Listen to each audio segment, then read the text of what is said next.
हिमालय में trekking roots पर एक अजीब चीज होती है। कभी कभी आप घंटों तक चलते रहते हो, सिर्फ पत्थर, हवा, बर्फ और खामोशी। फिर अचानक से किसी जगह कुछ ऐसा मिल जाता है जो वहाँ बिल्कुल बिलोंग नहीं करता। रूपकुंड लेक भी ऐसी ही एक जगह है। उत्तराखंड के हाई एल्टीट्यूड में लगभग 16,500 फीट पर एक छोटा सा ग्लेशियर लेक है। साल के ज्यादा टाइम ये बर्फ से ढका रहता है। सिर्फ कुछ महीनों के लिए यहाँ बर्फ पिघलती है और नीचे पानी दिखाई देता है। और जब बर्फ पिघलती है तो पानी के अंदर और लेक के आसपास हंड्रेड्स ऑफ ह्यूमन स्केलेटन भी दिखाई देते हैं। पहली बार जब ये ह्यूमन स्केलेटन प्रॉपरली नोटिस किए गए तब लोगों को लगा कि ये कोई रिसेंट एक्सीडेंट होगा, लेकिन प्रॉब्लम यह थी कि स्केलेटन एक या दो नहीं थे, हंड्रेड्स थे, और वो भी इतने रिमोट जगह पर जहां आज भी पहुंचना आसान नहीं है। 1940s में एक ब्रिटिश फॉरेस्ट रेंजर ने इस लेक को ऑफिशियली डॉक्यूमेंट किया था। जब उसने वहां बहुत सारे स्केलेटन्स देखे, उस टाइम वर्ल्ड वॉर चल रही थी, तो ब्रिटिश अथॉरिटीज ने पहले ये सस्पेक्ट किया कि शायद ये जापानीज सोल्जर का ग्रुप हो सकता है जो हिमालय क्रॉस करने की कोशिश कर रहा था। इन्वेस्टिगेशन हुई पर वो थ्योरी मैच नहीं हुई। बाद में इंडियन साइंटिस्ट और एंथ्रोपोलॉजिस्ट ने स्केलेटन्स को स्टडी किया।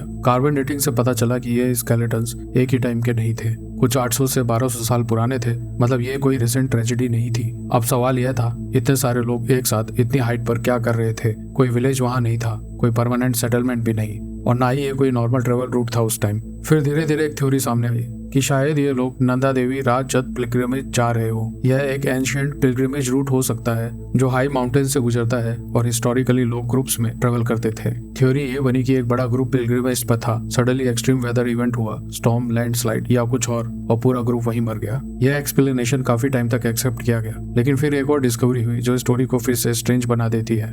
साइंटिस्ट ने कुछ स्कल्स को एग्जामिन किया।